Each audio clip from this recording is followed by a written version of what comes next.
सुनो कहानी इस श्रृंखला के अंतर्गत आज हम मुंशी प्रेमचंद की कहानी ईदगाह को सुनने जा रहे हैं। आइए सुनते हैं प्रेमचंद की कहानी ईदगाह। रमजान के पूरे 30 रोजों के बाद ईद आई है। कितना मनोहर, कितना सुहावना प्रभात है। वृक्षों पर अजीब हरियाली है, खेतों में कुछ अजीब रौनक है, आसमान पर कुछ अजीब लालिमा है। आज का सूर्य देखो, कितना प्यारा, कितना शीतल है, यानी संसार को ईद की बधाई दे रहा है। गांव में कितनी हलचल है। ईदगाह जाने की तैयारियां हो रही है। किसी के कुर्ते में बटन नहीं है। पड़ोस के घर में सुई धागा लेने दौड़ा जा रहा है। किसी के जूते कड़े हो गए हैं, उनमें तेल डालने के लिए तेली के घर पर भागा जाता है। जल्दी जल्दी बैलों को साना पानी दे दे। ईदगाह से लौटते लौटते दोपहर हो जाएगी। 3 कोस का पैदल रास्ता, फिर सैकड़ों आदमियों से मिलना भेंटना। दोपहर के पहले लौटना असंभव है। लड़के सबसे ज्यादा प्रसन्न है। किसी ने 1 रोजा रखा है, वह भी दोपहर तक। किसी ने वह भी नहीं, लेकिन ईदगाह जाने की खुशी उनके हिस्से की चीज है। रोजे बड़े बूढ़ों के लिए होंगे, इनके लिए तो ईद है। रोज ईद का नाम रटते थे, आज वह आ गई। अब जल्दी पड़ी है कि लोग ईदगाह क्यों नहीं चलते। इन्हें गृहस्थी की चिंताओं से क्या प्रयोजन। सेवैयों के लिए दूध और शक्कर घर में है या नहीं, इनकी बला से ये तो सेवैया खाएंगे। वह क्या जाने कि अब्बाजान क्यों बदवास चौधरी कायम अली के घर दौड़े जा रहे हैं। उन्हें क्या खबर कि चौधरी आंखें बदल ले तो यह सारी ईद मुहर्रम हो जाए। उनके अपनी जेबों में तो कुबेर का धन भरा हुआ है। बार बार जेब से अपना खजाना निकाल कर गिनते हैं और खुश होकर फिर रख लेते हैं। महमूद गिनता है, 1, 2, 10, 12। उसके पास 12 पैसे है। मोहसिन के पास 1, 2, 3, 8, 9, 15 पैसे है।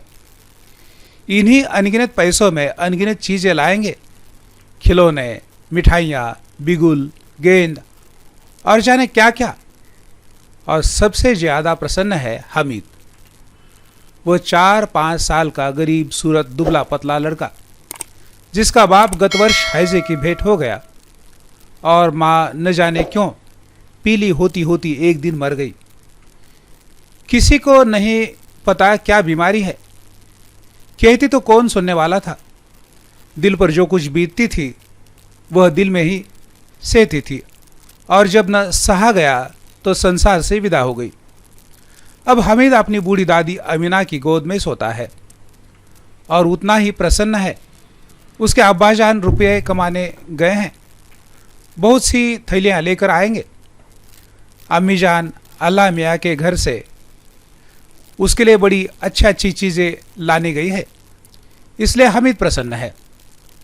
आशा तो बड़ी चीज़ है, और फिर बच्चों की आशा उनकी कल्पना तो राई का पर्वत बना लेती है। हामिद के पाँव में जूते नहीं है। सिर पर एक पुरानी धुरानी टोपी है जिसका गोटा काला पड़ गया है। फिर भी वह प्रसन्न है। जब उसके अब्बा जान थैलियाँ और अम्मी जान नियामतें लेकर आएगी तो वह दिल के अरमान निकाल लेगा। तब देखेगा मौसी, नूरे और सम्मी कहाँ से उतने पैसे निकालेंगे। अभागिन अमीना अपनी कोठरी में बैठी रो रही है। आज ईद का दिन, उसके घर में दाना नहीं है। आज आबिद होता तो क्या इसी तरह ईद आती और चली जाती। इस अंधकार और निराशा में वह डूबी जा रही है। किसने बुलाया था इस निगोड़ी ईद को। इस घर में उसका काम नहीं, लेकिन हामिद, उसे किसी के मरने जीने से क्या मतलब। उसके अंदर प्रकाश है, बाहर आशा। विपत्ति अपना सारा दल बल लेकर आए, हामिद की आनंद भरी चितवन उसका विध्वंस कर देगी। हामिद भीतर जाकर दादी से कहता है, तुम डरना नहीं अम्मा, मैं सबसे पहले आऊंगा, बिल्कुल न डरना। अमीना का दिल कचोट रहा है। गांव के बच्चे अपने अपने बाप के साथ जा रहे हैं। हामिद का बाप अमीना के सिवा और कौन है? उसे कैसे अकेले मेले जाने दे? उस भीड़ भाड़ से बच्चा कहीं खो जाए तो क्या हो? नहीं, अमीना उसे यूं न जाने देगी। नन्ही सी जान, 3 कोस चलेगा कैसे? पैर में छाले पड़ जाएंगे, जूते भी तो नहीं है। वो थोड़ी थोड़ी दूर उस पर उसे गोद में ले लेती, लेकिन यहाँ सेवैया कौन पकाएगा? पैसे होते तो लौटते लौटते सब सामग्री जमा करके चटपट बना लेती। यहाँ तो घंटों चीजें जमा करने लगेंगे। मांगे का ही तो भरोसा ठहरा। उस दिन फहीमन के कपड़े सिले थे, 8 आने पैसे मिले थे। उस अठन्नी को ईमान की तरह बचाती चली आती थी इसी ईद के लिए, लेकिन कल ग्वालन सिर पर सवार हो गई तो क्या करती? हामिद के लिए कुछ नहीं है तो 2 पैसे का रोज दूध तो चाहिए ही। अब तो कुल 2 आने पैसे बच रहे हैं, 3 पैसे हामिद की जेब में, 5 अमीना के बटवे में। यही तो बिसात है और ईद का त्यौहार। अल्लाह ही बेड़ा पार लगावे। धोबन और नाइन और मेहतरानी और चूड़ीहारिन सभी तो आएंगे, सभी को सेवैया चाहिए। और थोड़ा किसी को आंखों नहीं लगता, किस किस से मुंह चुराएगी? और मुंह क्यों चुराए? साल भर का त्यौहार है। जिंदगी खैरियत से रहे, उनकी तकदीर भी तो उसी के साथ है। बच्चे तो खुदा सलामत रखे, ये दिन भी कट जाए।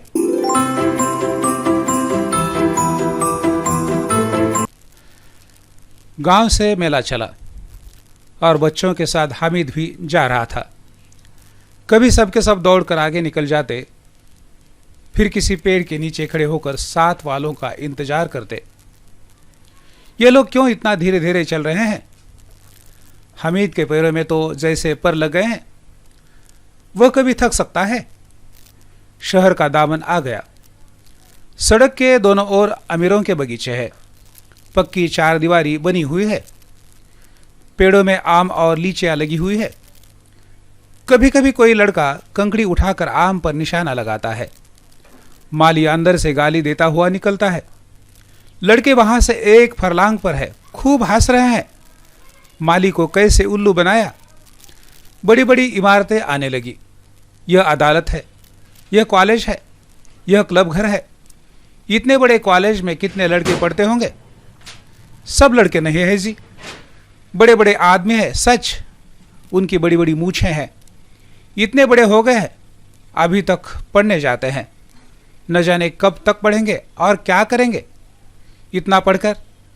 हामिद के मदरसे में 2-3 बड़े बड़े लड़के हैं, बिल्कुल 3 कौड़ी के, रोज मार खाते हैं, काम से जू चुराने वाले। इस जगह भी उसी तरह के लोग होंगे और क्या।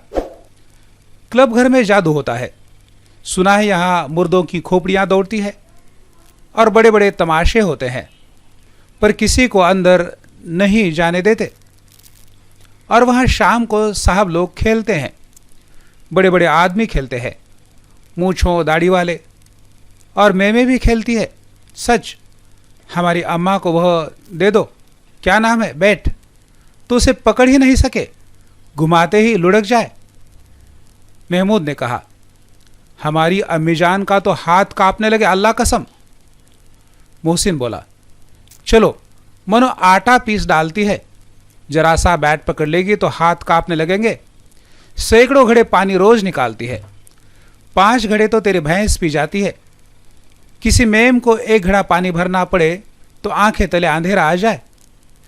महमूद, लेकिन दौड़ती तो नहीं, उछल कूद तो नहीं सकती। मोहसिन, हाँ उछल कूद तो नहीं सकती, लेकिन उस दिन मेरी गाय खुल गई थी और चौधरी के खेत में जा पड़ी थी। अम्मा इतना तेज दौड़ी कि मैं उन्हें न पा सका सच। आगे चले। हलवाइयों की दुकानें शुरू हुई। आज खूब सजी हुई थी। इतनी मिठाइयाँ कौन खाता है? देखो ना, एक एक दुकान पर मनो होंगी। सुना है रात को जिन्नात आकर खरीद ले जाते हैं। अब्बा कहते थे कि आधी रात को एक आदमी हर दुकान पर जाता है और जितना माल बचा होता है वह तुलवा लेता है और सचमुच के रुपए देता है, बिल्कुल ऐसे ही रुपए। हामिद को यकीन न आया। ऐसे रुपए जिन्नात को कहाँ से मिल जाएंगे? मोहसिन ने कहा, जिन्नात को रुपए की क्या कमी, जिस खजाने में चाहे चले जाए, लोहे के दरवाजे तक उन्हें नहीं रोक सकते। जनाब, आप है किस फेर में? हीरे जवाहरात तक उनके पास रहते हैं। जिससे खुश हो गए उसे टोकरो जवाहरात दे दिए। अभी यहीं बैठे हैं, 5 मिनट में कलकत्ता पहुंच जाए। हामिद ने फिर पूछा, जिन्नात बहुत बड़े बड़े होते हैं? मोहसिन, एक एक सिर आसमान के बराबर होता है जी। जमीन पर खड़ा हो जाए तो उसका सिर आसमान से जा लगे, मगर चाहे तो एक लोटे में घुस जाए। हामिद, लोग उन्हें कैसे खुश करते होंगे? कोई मुझे यह मंत्र बता दे तो एक जिन्न को खुश कर लूं। मोहसिन, अब यह तो मैं नहीं जानता, लेकिन चौधरी साहब के काबू में बहुत सारे जिन्नात हैं। कोई चीज चोरी हो जाए, चौधरी साहब उसका पता लगा देंगे और चोर का नाम भी बता देंगे। जुमेरात का बछड़ा उस दिन खो गया था। 3 दिन हैरान हुए, कहीं नहीं मिला। तब झक मारकर चौधरी के पास गए तो चौधरी ने तुरंत बता दिया, मवेशी खाने में है, और वहीं मिला। जिन्नात आकर उन्हें सारे जहान की खबरी दे जाते हैं। अब उसके समझ में आ गया कि चौधरी के पास क्यों इतना धन है और क्यों उनका इतना सम्मान है। आगे चले। यह पुलिस लाइन है। यही सब कांस्टेबल कवायद करते हैं। रेटन 5-4 रात को बेचारे घूम घूम कर पहरा देते हैं, नहीं चोरियां हो जाए। मोहसिन ने प्रतिवाद किया, यह सब कांस्टेबल पहरा देते हैं, तभी तुम बहुत जानते हो आजी, हजरत यह चोरी करते हैं। शहर के जितने चोर डाकू हैं सब इनसे मिले रहते हैं। रात को ये लोग चोरों से तो कहते हैं चोरी करो, और आप दूसरे मोहल्ले में जाकर जागते रहो पुकारते हैं। तभी इन लोगों के पास इतने रुपए आते हैं। मेरे मामू एक थाने में कांस्टेबल है, 20 रुपया महीना पाते हैं, लेकिन 50 रुपए घर भेजते हैं। अल्लाह कसम, मैंने एक बार पूछा था कि मामू आप इतने रुपए कहाँ से पाते हैं? हंसकर कहने लगे, बेटा अल्लाह देता है। फिर आप ही बोले, हम लोग चाहे तो एक दिन में लाखों मार लें, हम तो इतना ही लेते हैं जिसमें अपनी बदनामी न हो और नौकरी न चली जाए। हामिद ने पूछा, ये लोग चोरी करवाते हैं तो कोई इन्हें पकड़ता नहीं? मोहसिन उसकी नादानी पर दया दिखाकर बोला, अरे पागल, इन्हें कौन पकड़ेगा? पकड़ने वाले तो यह लोग खुद है, लेकिन अल्लाह इन्हें सजा भी खूब देता है। हराम का माल हराम में जाता है। थोड़े दिन हुए, मामू के घर में आग लग गई, सारी लेई पूंजी जल गई, एक बर्तन तक न बचा। कई दिन पेड़ के नीचे सोए, अल्लाह कसम पेड़ के नीचे। फिर न जाने कहां से 100 कर्ज लाए तो बर्तन भांडे आ गए। हामिद, 100 तो 50 से ज्यादा होते हैं। कहाँ 50, कहाँ 100? 50 एक थैली भर होता है, 100 तो 2 थैलियों में भी न आ जाए।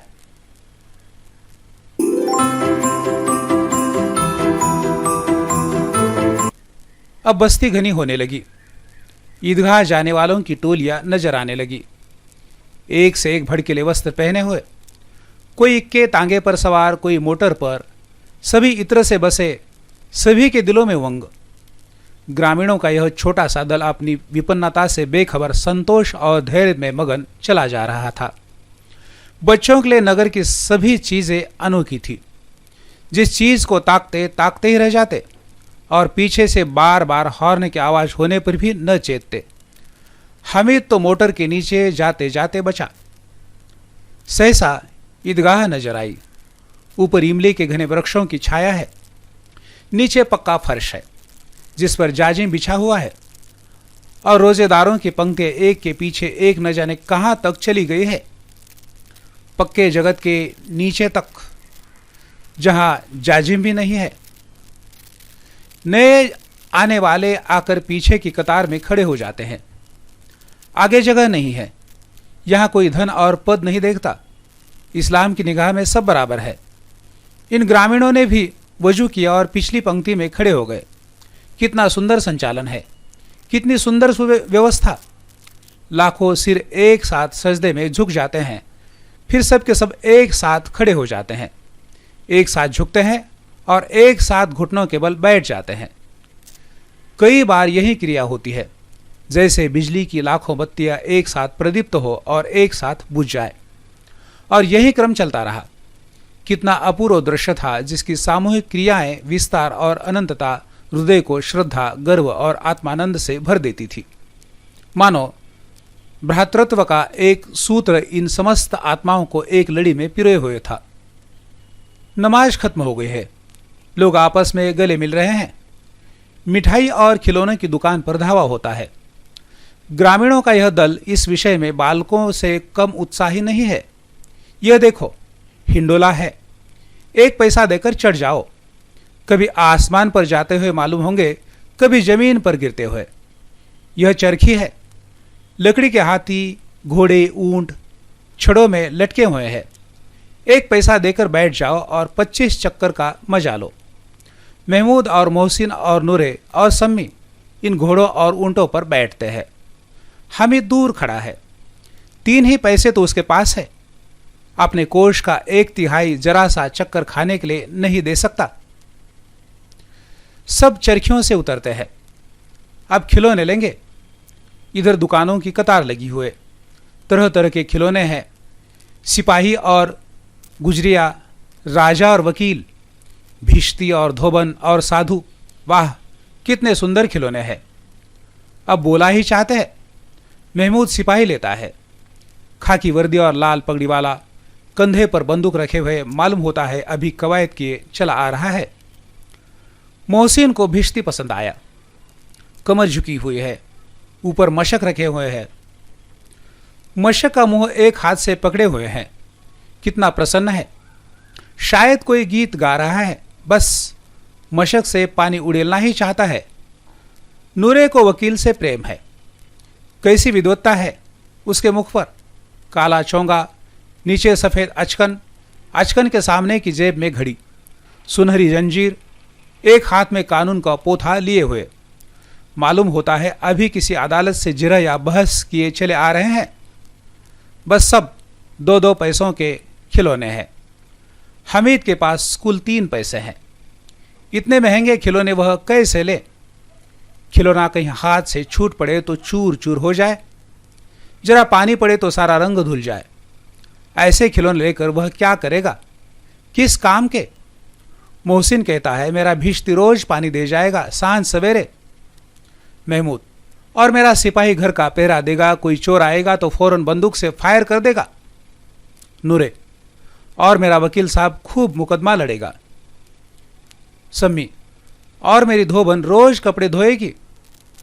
हामिद खिलौने की निंदा करता है। मिट्टी ही के तो हैं, गिरे तो चकनाचूर हो जाए।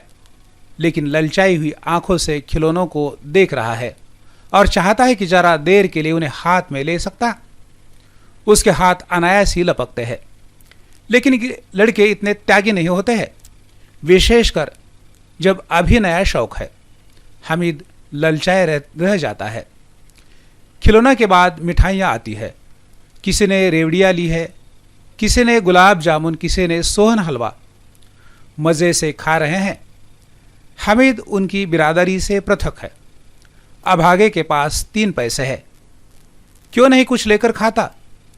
ललचाए आंखों से सबकी ओर देखता है। मोहसिन कहता है हामिद रेवड़ी ले जा, कितनी खुशबूदार है। हामिद को संदेह हुआ, ये केवल क्रूर विनोद है। मोहसिन इतना उदार नहीं है, लेकिन यह जानकर भी वह उसके पास जाता है। मोहसिन दोने से एक रेवड़ी निकालकर हामिद की ओर बढ़ाता है। हामिद हाथ फैलाता है। मोहसिन रेवड़ी अपने मुंह में रख लेता है। महमूद, नूरे और सम्मी खूब तालियां बजा बजा कर हंसते हैं। हामिद खिसिया जाता है। मोहसिन, अच्छा अब की बार जरूर देंगे हामिद, अल्लाह कसम ले जाओ। हामिद, रखे रहो, क्या मेरे पास पैसे नहीं है? सम्मी, 3 ही पैसे है तो है, 3 पैसे में क्या क्या लोगे? महमूद, हमसे गुलाब जामुन ले जाओ हामिद। मोहसिन बदमाश है। हामिद, मिठाई कौन बड़ी नेमत है, किताब में इसकी कितनी बुराइयां लिखी है। मोहसिन, लेकिन दिल में कह रहे होंगे कि मिले तो खा ले, अपने पैसे क्यों नहीं निकालते? महमूद, हम समझते इसकी चालाकी, जब हमारे सारे पैसे खर्च हो जाएंगे तो हमें ललचा ललचा कर खाएगा। मिठाइयों के बाद कुछ दुकानें लोहे की चीज़ों की, कुछ गिलट और कुछ नकली गहनों की। लड़कों के लिए यहाँ कोई आकर्षण न था, वे सब आगे बढ़ जाते हैं। हामिद लोहे की दुकान पर रुक जाता है। कई चिमटे रखे हुए थे। उसे ख्याल आया, दादी के पास चिमटा नहीं है। तवे से रोटियां उतारती है तो हाथ जल जाता है। अगर वह चिमटा ले जाकर दादी को दे दे तो वह कितना प्रसन्न होगी, फिर उसकी उंगलियां कभी न जलेंगी। घर में एक काम की चीज हो जाएगी। खिलौने से क्या फायदा, व्यर्थ में पैसे खराब हो जाते हैं। जरा देर ही तो खुशी होती है, फिर तो खिलौने को कोई आंख उठाकर नहीं देखता। या तो घर में पहुंचते पहुंचते टूट फूट बराबर हो जाएंगे, या छोटे बच्चे जो मेले में नहीं आए हैं जिद करके ले लेंगे और तोड़ डालेंगे। चिमटा कितने काम की चीज है। रोटियां तवे से उतार लो, चूल्हे में सेक लो। कोई आग मांगने आए तो चटपट चूल्हे से आग निकालकर उसे दे दो। अम्मा बेचारी को कहाँ फुर्सत की बाजार में आए और इतने पैसे ही कहाँ मिलते हैं, रोज हाथ जला लेती है। हामिद के साथी आगे बढ़ गए। सलीब पर सब के सब शरबत पी रहे हैं। देखो सब कितने लालची है, इतनी मिठाइयाँ ली, मुझे किसी ने एक भी न दी। उस पर कहते हैं, मेरे साथ खेलो, मेरा यह काम करो। अब अगर किसी ने कोई काम करने को कहा तो पूछूंगा, खाए मिठाइयाँ? आप मुंह सड़ेगा, फोड़े फुंसियाँ निकलेगी, आप ही जबान चटोरी हो जाएगी। तब घर से पैसे चुराएंगे और मार खाएंगे। किताब में झूठी बातें थोड़ी ही लिखी है, मेरी जबान क्यों खराब होगी। दादी चिमटा देखते ही दौड़कर मेरे हाथ से ले लेगी और कहेगी, मेरा बच्चा दादी के लिए चिमटा लाया है, कितना अच्छा लड़का है। इन लोगों के खिलौने पर कौन इन्हें दुआएं देगा। बड़ों की दुआएं सीधे अल्लाह के दरबार में पहुंचती है और तुरंत सुनी जाती है। मेरे पास पैसे नहीं है, तभी तो मोहसिन और महमूद यूं मिजाज दिखाते हैं। मैं भी इनसे मिजाज दिखाऊंगा, खेले खिलौने और खाए मिठाइयाँ। मैं नहीं खेलता खिलौने, किसी का मिजाज क्यों सहूं। मैं गरीब सही, किसी से कुछ मांगने तो नहीं जाता। आखिर अब्बाजान कभी न कभी आएंगे, अम्मा भी आएगी ही। फिर उन लोगों से पूछूंगा, कितने खिलौने लोगे। एक एक को टोकरियों खिलौने दूं और दिखा दूं कि दोस्तों के साथ इस तरह का सलूक किया जाता है। यह नहीं कि एक पैसे की रेवड़ियाँ ली तो चिढ़ा चिढ़ा कर खाने लगे। सब के सब खूब हंसेंगे कि हामिद ने चिमटा लिया है। हंसे मेरी बला से। उसने दुकानदार से पूछा, यह चिमटा कितने का है। दुकानदार ने उसकी ओर देखा और कोई आदमी साथ न देखकर वह कहा, वह तुम्हारे काम का नहीं है जी। बिकाऊ है कि नहीं। बिकाऊ क्यों नहीं, और यहां क्यों लाए हैं। तो बताते क्यों नहीं के पैसे का है। 6 पैसे लगेंगे। हामिद का दिल बैठ गया। ठीक ठीक बताओ। ठीक ठीक 5 पैसे लगेंगे, लेना है तो लो, नहीं तो चलते बनो। हामिद ने कलेजा मजबूत करके कहा, 3 पैसे लोगे। यह कहता हुआ वह आगे बढ़ गया कि दुकानदार की घुड़कियां न सुने। लेकिन दुकानदार ने घुड़कियां नहीं दी, बुलाकर चिमटा दे दिया। हामिद ने उसे इस तरह कंधे पर रखा मानो बंदूक है और शान से अकड़ता हुआ संगियों के पास आया। जरा सुने सब के सब क्या क्या आलोचनाएं करते हैं।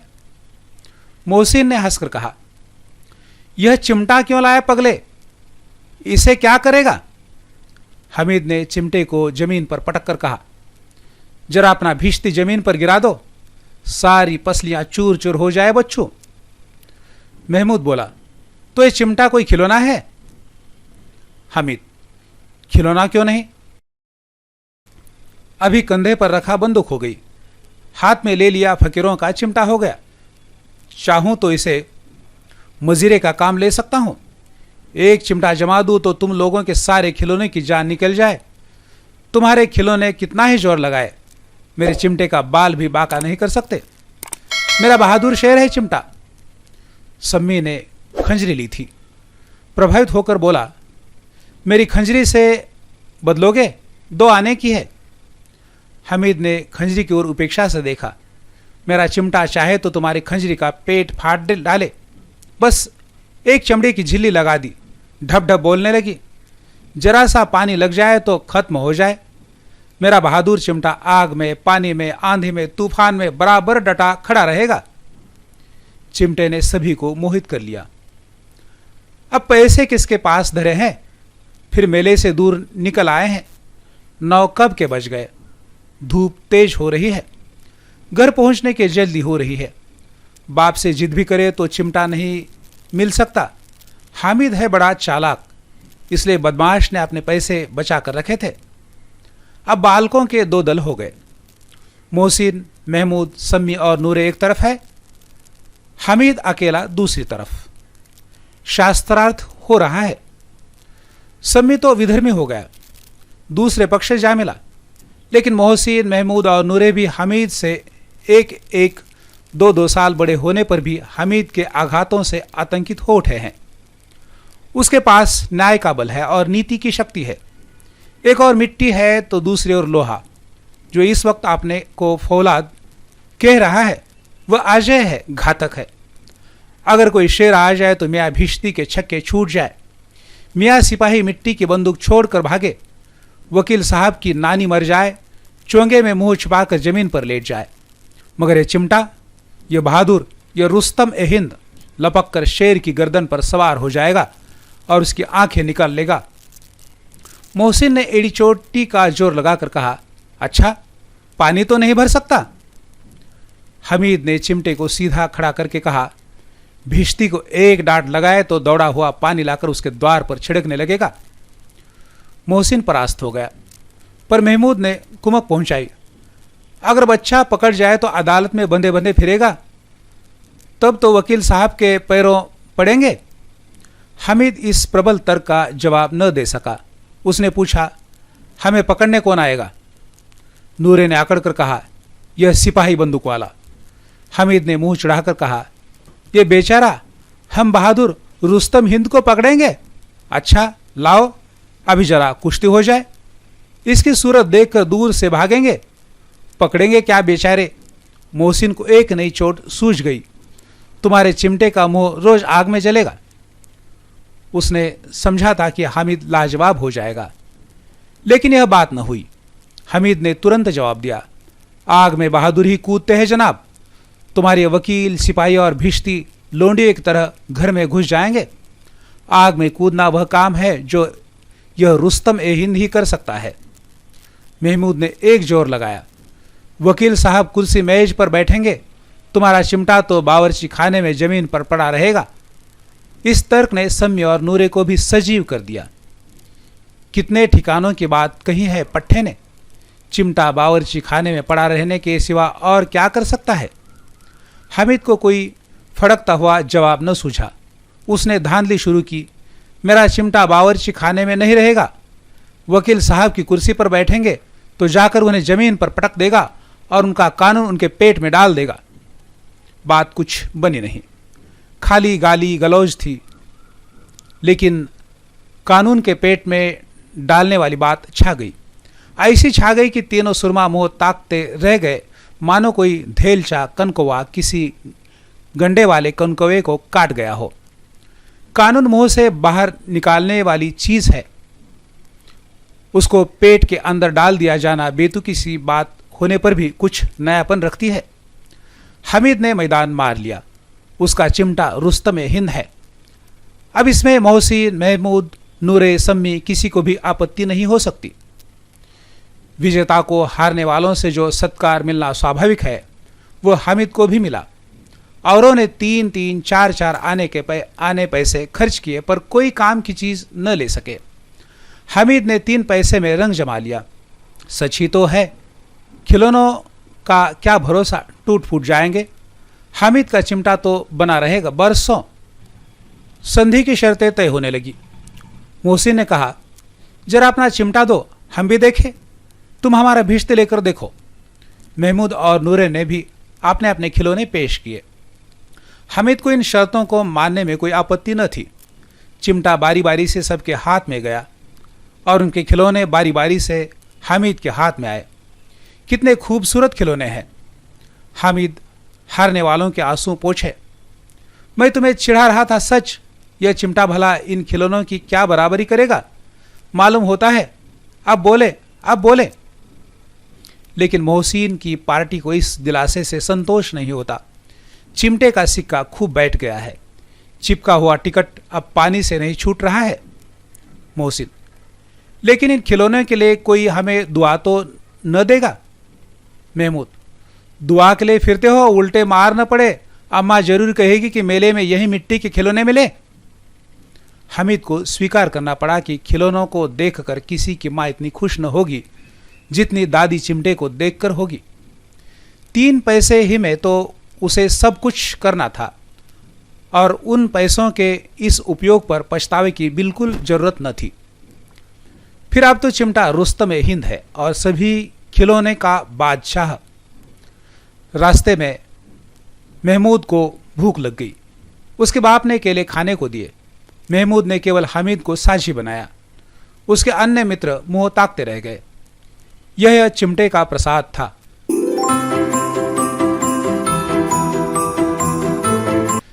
ग्यारह बजे गांव में हलचल मच गई। मेले वाले आ गए।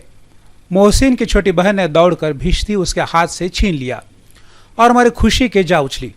तो मेरा भिश्ती नीचे आ रहे और सुरलोक सिधारे। इस पर भाई बहन में जोर से मारपीट हुई। दोनों खूब रोए। उनकी अम्मा यह शोर सुनकर बिगड़ी और दोनों को ऊपर से 2-2 चांटे लगाए। मियां नूरे के वकील का अंत उनके प्रतिष्ठानुकूल इससे ज्यादा गौरवमय हुआ। वकील जमीन पर या ताक पर तो नहीं बैठ सकता। उसकी मर्यादा का विचार तो करना ही होगा।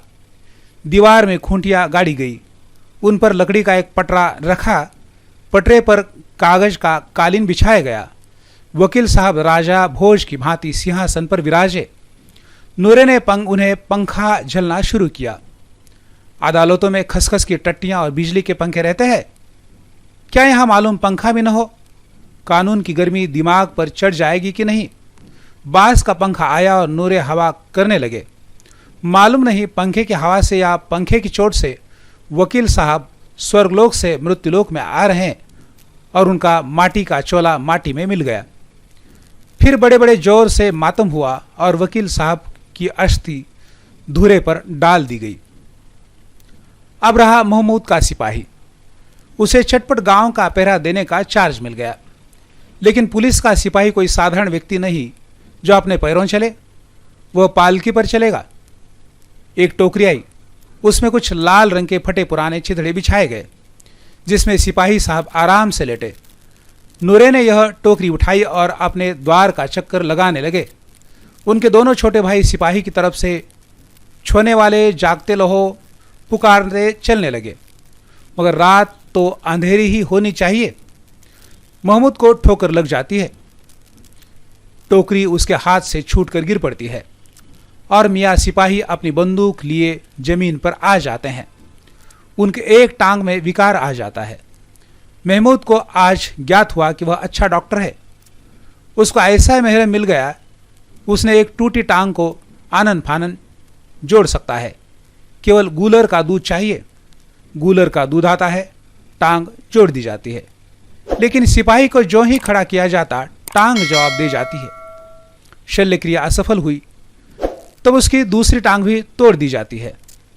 अब कम से कम एक जगह आराम से बैठ तो सकता है। एक टांग से तो न चल सकता था न बैठ सकता था। अब वो सिपाही सन्यासी हो गया। अपनी जगह पर बैठा बैठा पहरा दे देता है। कभी कभी देवता भी बन जाता है। उसके सिर का झालरदार साफा खुरच दिया गया। अब उसका जितना रूपांतरण चाहो कर सकते हो। कभी कभी तो उससे बाट का काम भी लिया जाता है।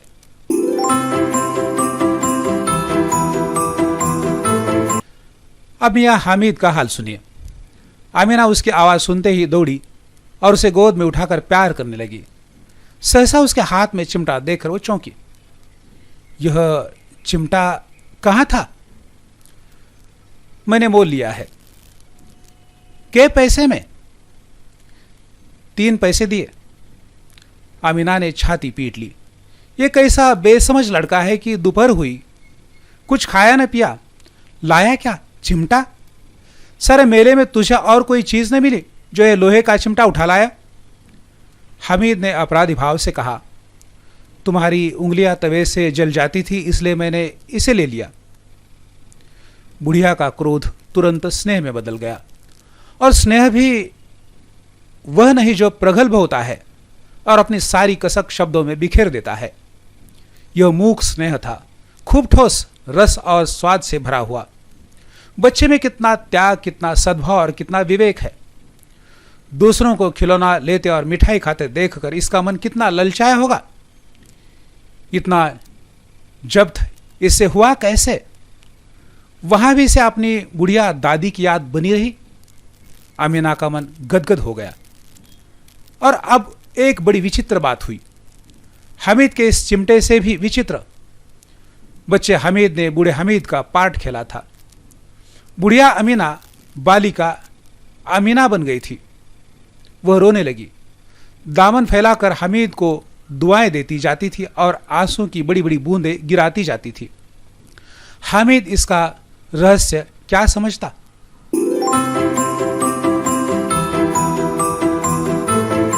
दोस्तों, अभी आपने जो कहानी सुनी उसका शीर्षक था ईदगाह। ईदगाह मुंशी प्रेमचंद की मशहूर कहानी है। निश्चित रूप से यह कहानी आपको पसंद आई होगी। आप इसी तरह की कहानियां सुनना चाहते हैं तो इस चैनल को लाइक, शेयर और सब्सक्राइब करना न भूलें।